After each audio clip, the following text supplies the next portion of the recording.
Good afternoon and aloha. You know, in so many ways, as we gather here to celebrate this day, it is one of the most important American holidays because it represents who we aspire to be, rather than simply celebrating who we are or what we have been. Dr. King's legacy is one of love. Love for and service to God and to all of God's children. And throughout his life, he embodied that love through his example of how he lived and how he led, and how even during our darkest of days, he chose love. He said it is love that will save our world and our civilization, love even for our enemies. For me, his example inspired me even from a young age, where I personally experienced that I was happiest when serving God, when working for the well-being of others and the planet, and this is what's motivated me throughout my life. As an Indigenous woman of color, I am inspired by the righteous army that fought for civil and human rights that we all enjoy today, powered by the bravery and sacrifices of Black women, many of whom called South Carolina home. Dr. King called Miss Septima Clark, born in Charleston, the mother of the movement. As a young teacher in Johns Island, she joined a young organization called the National Association for the Advancement of Colored People. And this is where she began her fight for equality and pay in education, even at great cost and sacrifice to herself.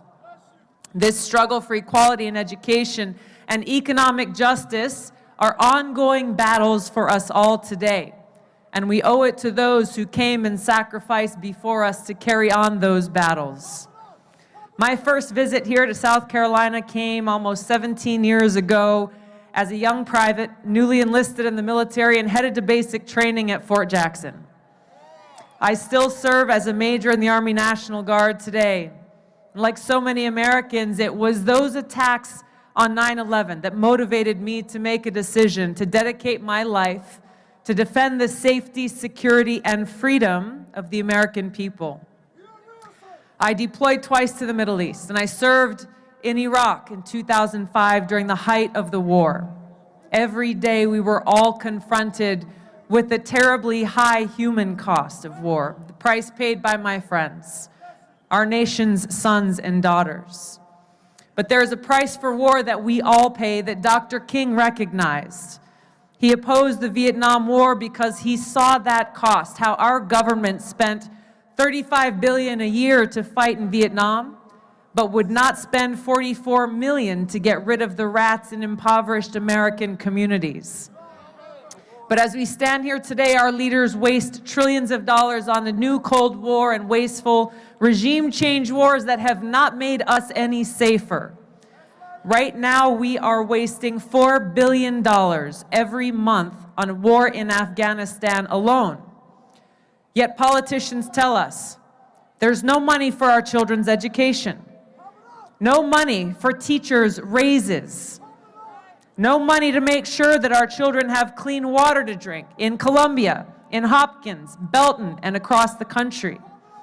No money to keep our hospitals from closing in rural communities like Orangeburg and Denmark. As president, I will end this insanity, where instead of wasting trillions of dollars on death and destruction, I will turn our precious dollars towards the cause of life and renewal here at home. Ultimately, the legacy of Dr. King is one of peace and freedom. He understood that the road to peace, freedom, and justice requires that we stand up to violence, injustice, and fear without doing greater violence, inflicting greater injustice, or instilling greater fear. He understood that if we are serious about being a force for good in the world, a force for God's love, we must proceed from a place of love for all of God's children. Our failed foreign policy of regime change wars and nation building has reduced the Middle East to chaos and rubble. Millions of innocent civilians killed or maimed, what to speak of the thousands of my brothers and sisters in uniform who have been wounded and given their lives. My personal commitment to all of you is that as president, I will do my very best to follow the legacy of Ms. Septima Clark and Dr. King by taking the trillions of dollars we are wasting to enact death and destruction and instead invest it in the cause of life and renewal in the United States of America. Ladies and gentlemen, we have an opportunity today to go beyond the celebration of the legacy of Ms. Clark and Dr. King by being a part of it. We have an opportunity to continue the work of our heroes. I feel so honored to be here to share this moment with all of you, standing shoulder to shoulder with heroes and soldiers in a 111-year-old army for peace, freedom, and justice for all. May God bless you all. May God bless America. Aloha. Thank you.